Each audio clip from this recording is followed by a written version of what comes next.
Taman update? Yeah, Taman practiced today for the first time and everything, so we'll see how his body responds to it. I'm not going to get too far ahead of things on what that means. We'll see how tomorrow when he comes in and just see how his body handled it all. We're not in a rush. Obviously, we know we'd love to have him out there, but I want for him to start the season at 100% where he feels like he can be his best, not at a deficit. So we'll just keep evaluating each day to see where he's at. Do you anticipate when he does get back out there probably limiting him to some extent in terms of minutes, or do you want him to be to the point where, hey, whatever minutes you can play? Yeah, I would say I'm not big on a minute restriction type of thing. I'm more, when we're in the game, what makes sense to win the game, unless medical people dictate that there's some limitation that way.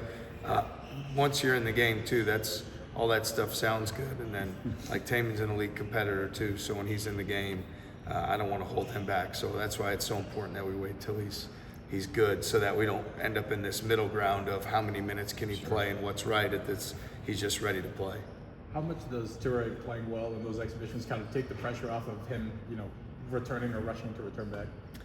Yeah, ultimately it's about first and foremost do what's best for Taman. So whether Killian had played well or hadn't played well, we would prioritize Taman's health.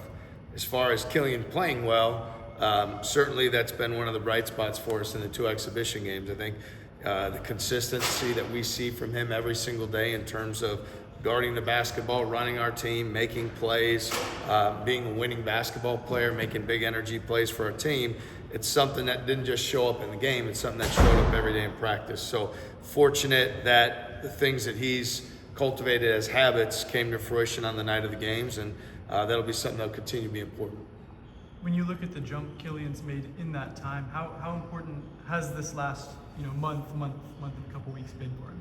Yeah, he's gotten a lot more reps at the point with the first group, right? And so I think that helps you as well. When Taman was a freshman, he was fortunate that he got all those reps as well, and that helps speed up your development, your confidence, your belief. And so if there's been any positive probably of Taman not being able to be out there as much, it's been for Killian to really get a ton of those reps and play with the main unit, or the guys, the top guys, and then that's really helped his confidence continue to grow.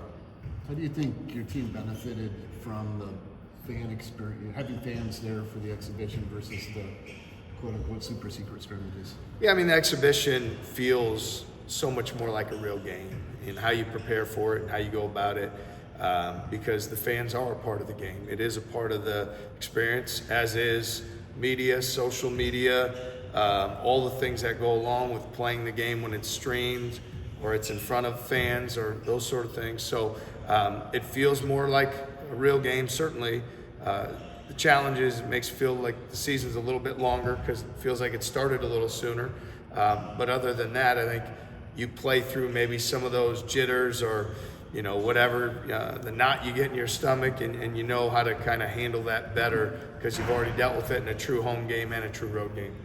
Is there an area or two that you're wondering or hoping to see be up to the day one standard come Monday? Yeah, the consistency defensively to get our defense set and impose our will. And I think, there's times against Northwestern we were able to do that and times we didn't. I think against Creighton we did a poor job in that department. So it's really like sprinting back, letting our ball pressure kind of dictate things, get the ball to stop. And that's the number one thing to me on that side of it. And then on the other side, from an offensive standpoint, we want to continue to attack the paint, be at the rim, and be at the foul line. And those are things we've got to be intentional to go about doing. So I think if you said to me, what are we looking for in terms of moving forward, I would say defensively to dictate, disrupt, so we can generate turnover, score for our defense.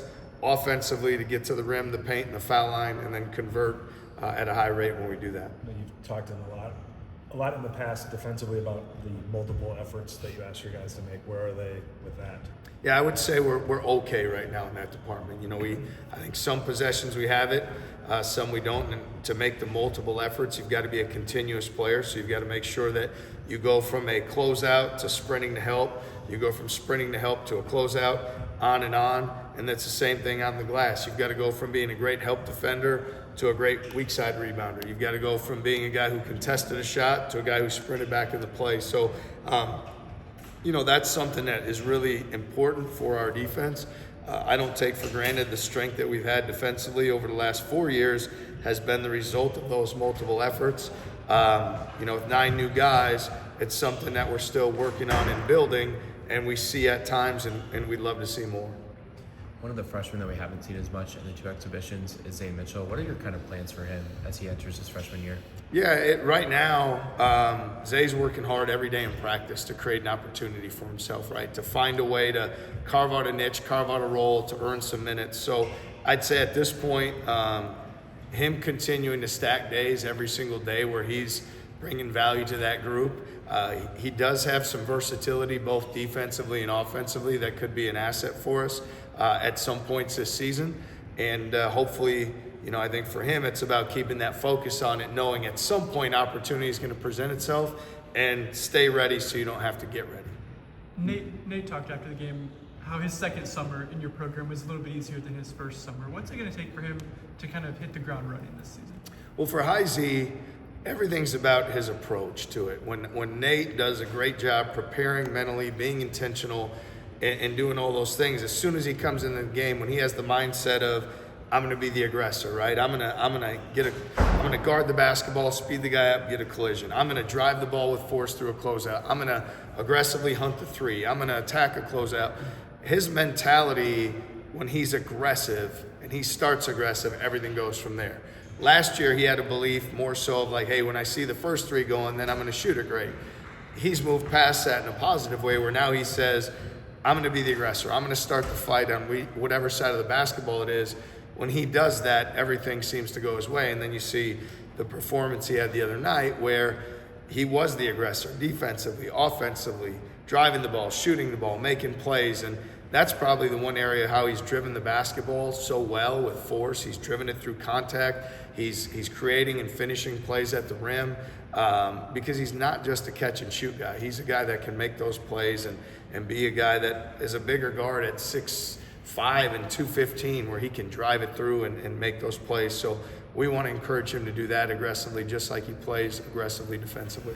You spent a lot of time talking about numericals for Milan when it comes to shots or field goal attempts. Is that something that you have outlined for Nate this year as well? And if so, what are those for him? Yeah, I think Milan, his self-image as a player is like his superpowers is seeing that ball go through the basket, right? When he scores it, you see the gravity, the energy, the smile, the swagger, all those things. So for him, how he values himself as a player is more along those lines, and then everything else goes better. So we need to be very intentional, try to create those opportunities for Milan. With Nate, his value more, he likes the mentality piece of it more. And so I think it's just a differing skill set. Even though you can say, hey, those are two of our best or maybe our two best three-point shooters, they're entirely different how they go about it. Nate's far more of a mentality, I want to fight you every possession on both sides, and as I'm winning that fight, the game will go my way. The points, the assists, the rebounds, the stops, whatever it may be will follow. So I've loved how Nate Heisey's been aggressive. I just want him to continue to be aggressive every single night out. Whatever the outcomes are over time, he's going to shoot 40% from three. He did last year, so I don't want him thinking in game what's the outcome-based approach. I just want him thinking if I'm getting great shots and great drives and I'm being aggressive, coach has said we're going to live with whatever the outcome is and get to the next play. How important is it for you to be able to relate to Nate being a mentality approach type that you talked about there, and then Milan being a numerical approach and being able to have plans that you can discuss and effectively communicate with the both of them? They're very different, it seems like. Yeah, they are. And I think like for everybody, you've got to understand each player. How do they play at their best? Fortunate to have coached, we're going on year 3 with Milan, recruited him for 2 years coming in, very familiar with Nate's game over time, coached him last year. So you just learn about what does each guy need to be at their best, and then how do you fit the strengths of all 5 that are on the court, together where they can be their best. And I think there's guys on our team that are more mentality based. There's guys on our team that might be more numerical based for one way or another. Ultimately, it's just about, getting the group to function the best that we can as 5 guys on both sides of the ball. What are your thoughts on Blake Buchanan and what he's shown so far at the 5, and what is your vision for him this season? Well, Blake demonstrates defensively extremely high activity level. He's fast, he's responsive, he's consistent on pick and roll coverage. He's a great talker. So elite defender in terms of how he goes about making plays, finishing things, and along those lines. And he's proven that every day. Offensively, what we're going to lean into with him is his speed and space. We can play 5 out on the perimeter where he can move the ball. He's a very gifted, skilled passer.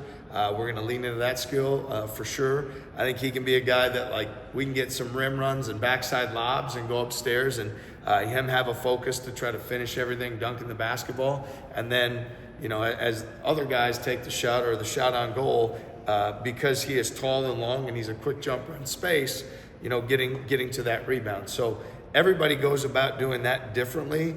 Blake is really good in space where he can run and jump, use his IQ, his speed, and his feel for the game. And so we're going to work our best to incorporate that into our plan on both sides.